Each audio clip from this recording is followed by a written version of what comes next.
Hello दोस्तों, कैसे हैं। फ्लाई स्टडी आईक्यू पर आपका वेलकम है। आज का हमारा टॉपिक है करियर फंडा। आज की हम इस वीडियो में करियर के ऊपर बात करेंगे कि कैसे हम एक स्टूडेंट्स जो हैं अच्छी यूनिवर्सिटी चुनने में अपनी कैसे कौन कौन सी बातों पर ध्यान रख सकते हैं और एक अच्छी यूनिवर्सिटी एक अपने अंदर एक स्किल डेवलपमेंट करने के लिए स्टूडेंट्स का ओवरऑल डेवलपमेंट कैसे हो। इस वीडियो में हम वही बात करेंगे कि यूनिवर्सिटी के बारे में एडमिशन से पहले कुछ जानकारियां होती हैं जो जुटा लेनी चाहिए स्टूडेंट को। तो इस करियर फंडा में आपका स्वागत है। कुछ बदलाव और आकलन की हम बात कर लें तो क्या आप भी उन लोगों में से हैं जो ये सोचते हैं कि भारत का एजुकेशन सिस्टम बड़े पैमाने पर बदलाव करने की ज़रूरत है। तो अगर आप उन्हीं लोगों में से हैं तो कमेंट में ज़रूर यस या नो करके बताएं। क्या आपको लगता है कि भारत का एजुकेशन सिस्टम भारत की ज़रूरत के अनुसार डिज़ाइन नहीं है? क्या आप भी भारत के एजुकेशन सिस्टम की कम प्रोडक्टिविटी से निराश हैं? आज मैं आपको भारत की यूनिवर्सिटी में आवश्यक बदलाव सुझाव और स्टूडेंट और पेरेंट्स इन बातों पर एडमिशन के समय चेक करके यूनिवर्सिटी का आकलन कर सकते हैं। कैसे भारत की सरकार भी कोशिश कर रही है कि न्यू एजुकेशन पॉलिसी लेकिन उसमें काफ़ी समय लग सकता है।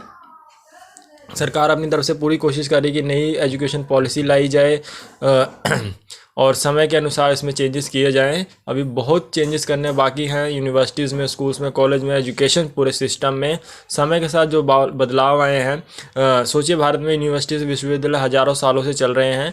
तक्षशिला, नालंदा, विक्रमशिला आदि विश्व की सबसे पुरानी यूनिवर्सिटी वाराणसी, वल्लभी, उज्जैन जैसी शिक्षा केंद्रान है, जिसमें पहले जैसे धनुर्विद्या, गद्यविद्या, अश्वविद्या आदि सहज रेलेवेंट नहीं रहे। इसलिए कहीं पढ़ाई भी ये नहीं जाते। अधिकतर दो तरह की पहले शिक्षाएं होती थी, वैदिक और बुद्धिस्ट, जहाँ बाहरी के साथ साथ मनुष्य के अंतर्मन का भी विकास करने पर जोर दिया जाता था, जहाँ दर्शन, भाषा, धर्म, गणित आदि प्रमुख तौर पर पढ़ाए जाते थे। कहने का अर्थ है कि समय के साथ बदलाव आवश्यक है। नए नए विषयों को इसमें जोड़ा गया, धीरे धीरे नई नई शिक्षा पद्धति को जोड़ा गया, नए नए विश्वविद्यालय इसमें धीरे धीरे जुड़ते गए। और हम बात कर लेते हैं 2020 तक भारत में कितने हायर एजुकेशन इंस्टीट्यूट हैं। तो कॉलेज की बात करें तो 42,343 हैं। स्टैंड यूनिवर्सिटीज़ 11,799 और यूनिवर्सिटीज़ की बात कर लें तो 1,043 यूनिवर्सिटीज़ हैं।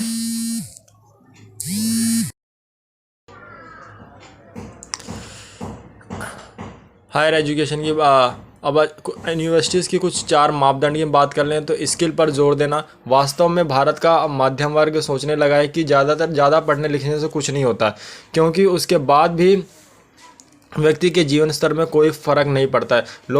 लोगों का जो भावना है, लोगों की जो सोच है, यही है कि पढ़ने के बाद नौकरी मिल जाएगी। नौकरी के लिए लोग पढ़ते हैं, अपने डेवलपमेंट स्किल के लिए नहीं पढ़ते हैं, स्किल पर जोर नहीं देते हैं। हम बात कर लें एक परिवार में तो अगर इसी तरह एक उदाहरण ले लेते हैं। एक परिवार में 3 बच्चे थे, एक ने एमबीसी की और पॉलिटेक्निक में, एक ने डिप्लोमा की और तीसरे ने माध्यमिक आईटीआई करके मैकेनिक का काम सीख लिया।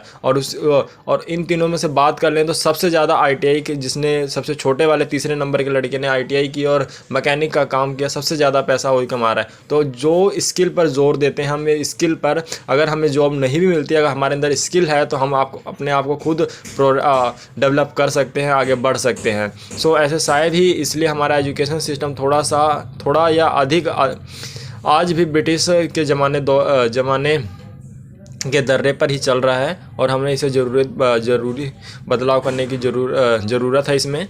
इसलिए भारत की यूनिवर्सिटी को सबसे पहले बदलाव करने की आवश्यकता है। मार्क्स के बजाय स्किल्स और अनुभव को प्राथमिकता देनी चाहिए। इसके लिए तरह तरह के मार्किंग सिस्टम में जोड़ना ताकि स्टूडेंट इसको सीरियसली लें और मार्क्स पर जोर ना देकर स्टूडेंट की स्किल पर जोर दिया जाए। स्टूडेंट के ओवरऑल डेवलपमेंट पर ध्यान देना।